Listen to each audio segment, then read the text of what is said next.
Japonês ali na 24 de outubro? Isso, um Sei verdurão. demais. Eles Até eram... hoje eu tenho lá. Até hoje eles têm lá. E ele me conta que o Rideu era o distribuidor. Trazia de Goiânia e distribuía em Porá. Entregava aqui na região. E aí na época o seu Rideu tava parando e ele começou. Ele entrou no lugar do Rideu e continuou. Aí ele entregava, distribuía. O verdurão dele passou a ser lá onde hoje é a Casa das Butinas ali, onde é a Nesmir Pereira. Sei, né? Abaixo da... Quase em frente ao Potente. Sei demais, aham. Aí ali era a rodoviarinha... Acho que tá Mr. Pão ali. Era a rodoviarinha do Jair. Porque era uma rodoviária que parava os ônibus que ia para Morinópolis, ia para Doverlândia, Capônia, passava por ali, parava, e ele vendia coisa de rodoviária, tipo pastel, Rapaz, essas ué. coisas. Não, então seu pai não Manteiga, era só uma pão. verdura. Não, e eu acho que eu trabalho muito, né? Todo mundo fala, não, você trabalha demais. Eu falo, não trabalho não. Seu pai trabalhava muito mais, ué. Demais. E aí eu sentava de vez em quando com ele e ia conversar. E como é que era antigamente? Não, eu fazia assim, assim, assim. Eu ia em Goiânia 2 vezes por semana, eu tinha um verdurão, funcionava todo dia até 8 horas, e eu comprava frango, queijo, esses produtos da região aqui, e levava para Goiânia para vender.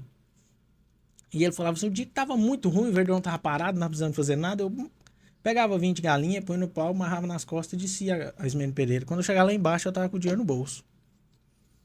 Então, assim, ele sempre me ensinou a não ter vergonha de trabalhar.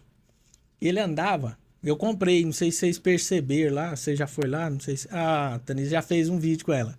Eu entregando uma cargueira. Mas eu vi aquilo é uma homenagem para ele, porque ele andava de cargueira. Era o meio de locomoção dele. Ele fazia entrega de cargueira. A história dele foi construída em cima da cargueira.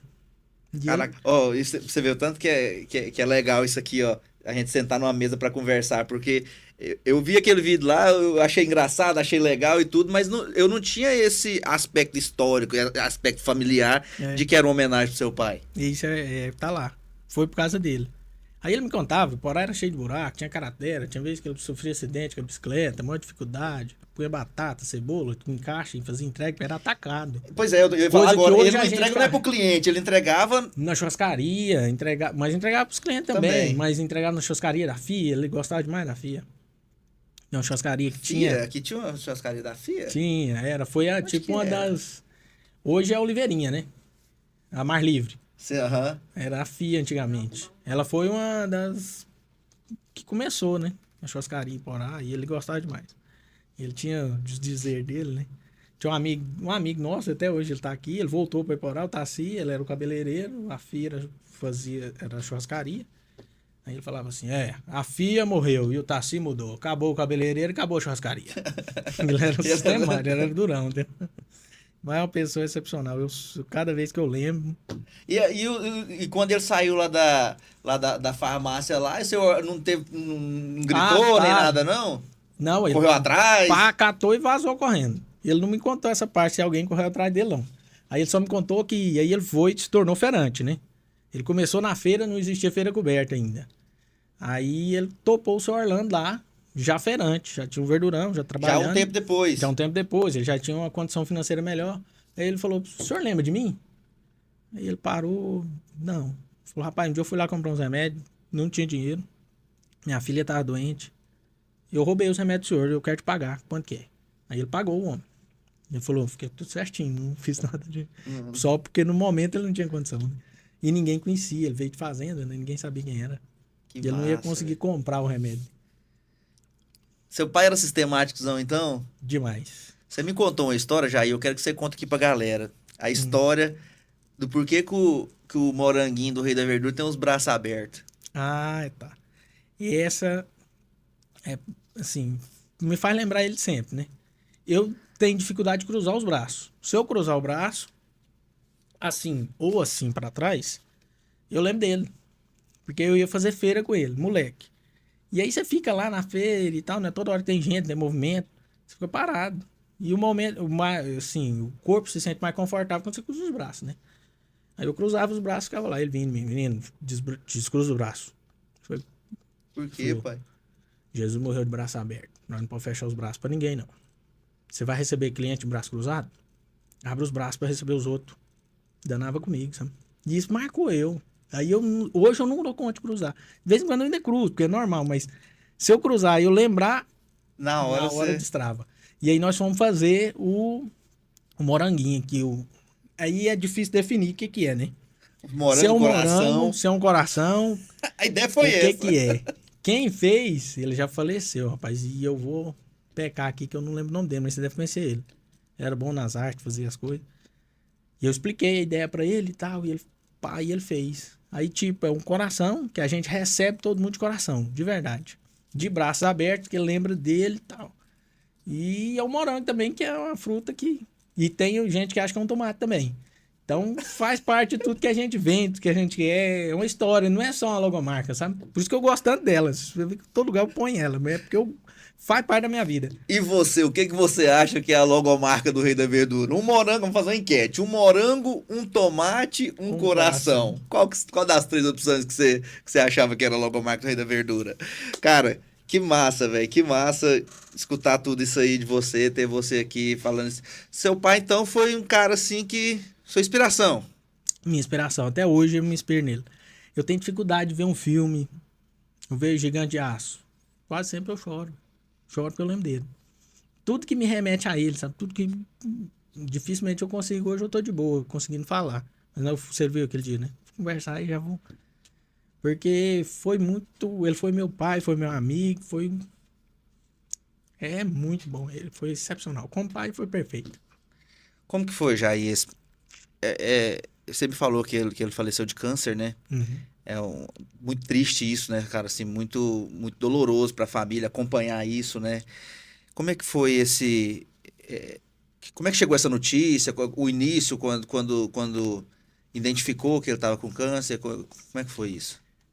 Mais uma das coisas que me faz encantar na pessoa e na personalidade dele. Que me ensina, sabe? Tinha fé demais. Hoje eu sou evangélico, né? A gente diz crente. E aí eu vou na igreja, aí eu escuto o pastor, pá, pá, pá.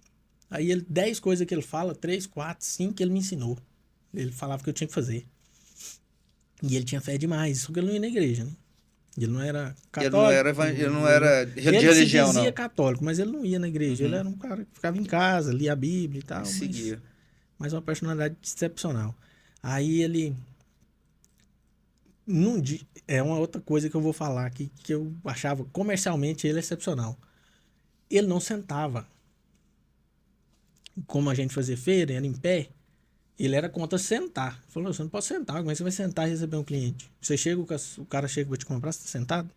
Da ideia de preguiça, da ideia de... Tem que ficar em pé, pronto pra receber. E aí, eu fazia o que eu podia, né? A gente ia pra feira 2h30 da manhã, ia sair de lá meio-dia. Então, É um puxadinho, eu né? moleque, eu achava aquilo meio pesado. E aí, eu, pá, no finalzinho, tinha umas caixinhas de madeira, eu encostava lá, sentava um pouquinho pra dar uma relaxada e tal. Ele era de boa, ele falava, mas não... Ia comer meu pastel lá, pastelzinho que marcou, pastelzinho branquinho, era gostoso demais. Aí eu sentava lá e tal, e ele nunca sentava, ele nunca sentou. E aí no dia que começamos a descobrir a doença, ele veio e sentou do meu lado. E aí eu fiquei feliz na hora, falei, pô, meu pai sentou aqui, tem um ato de carinho, né, a gente tá perto. Não achei aquilo normal, não. A gente chegou em casa, e o almoço de domingo pra ele era uma celebração, era tudo.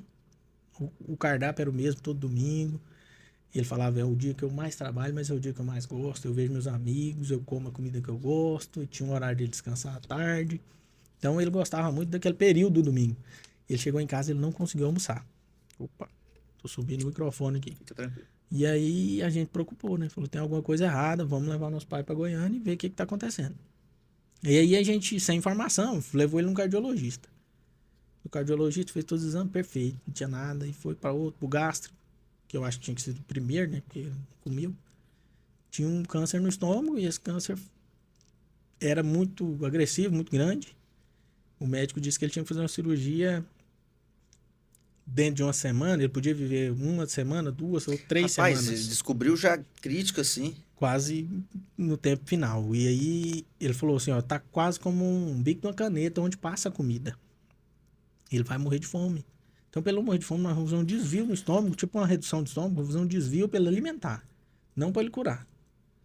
E aí ele vai viver mais um tempo e a gente vai tentar fazer um tratamento. Só que ele tinha o fígado tomado, já por metástase de câncer, então não tinha quase como 100% de dar errado. E aí ele não contou para ele. e contou pra nós tomar a decisão, porque ele podia falecer na operação do estômago. Fomos pra casa e aí como é que fazia? Eu não tinha coragem de chegar nele e falar, o senhor tá morrendo, o senhor tem que fazer uma cirurgia. Caraca, velho, que situação. E aí minha mãe também não tinha coragem, Fernando não. Aí ela falou, Você tinha que idade? Isso foi quando? foi em 2007 ele faleceu, não, 2008. Tem 14, isso aí, ele ficou 1 ano e 2 meses vivo.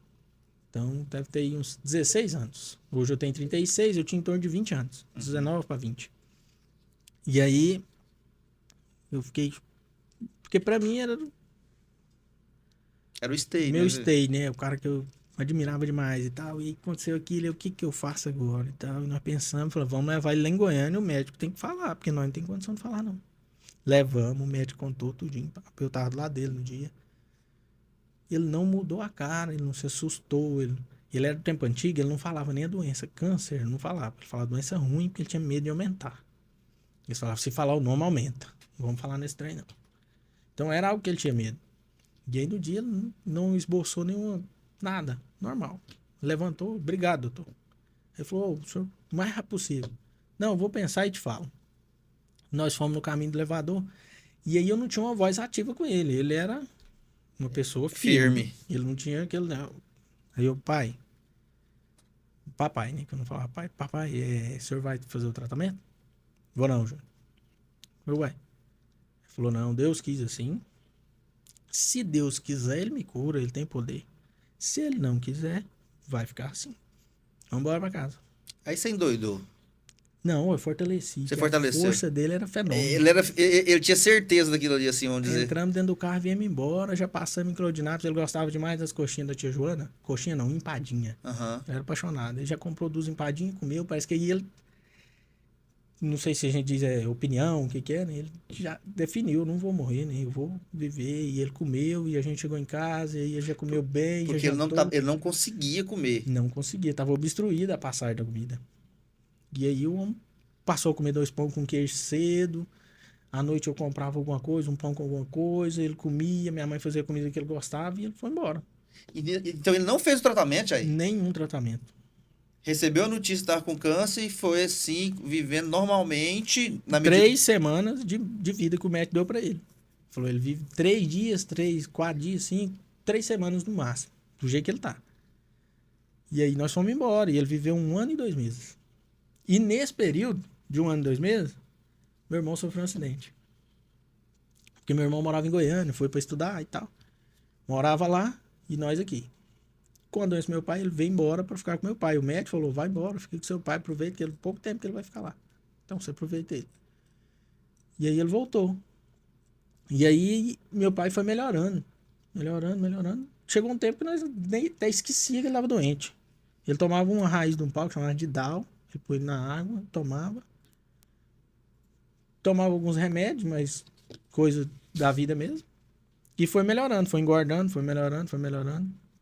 E aí no dia 7 de setembro de 2007, teve não sei qual que é a festa, mas era uma festa que cristal era R$1, um negócio assim. O Fernando foi pra festa, eu fui pra Goiânia buscar verdura e o Fernando saiu. E ele tinha comprado uma moto que ele tava vendendo, remédio. Ele era representante comercial de remédio. Meu tio Thaís arrumou o serviço pra ele, que ele vinha embora, tinha que fazer alguma coisa, e compramos uma moto contra a vontade do meu pai. Meu pai não compra moto, porque moto não presta. Meu pai, mas só pra ele começar.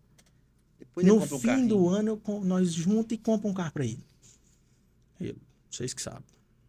Ele falou que não, né? E aí é uma coisa que eu aprendo com a Bíblia, né? Temor que o pai dá errado. Aí hoje eu tento... Não adianta, né? Não adianta. E aí, pá, foi dito e feito.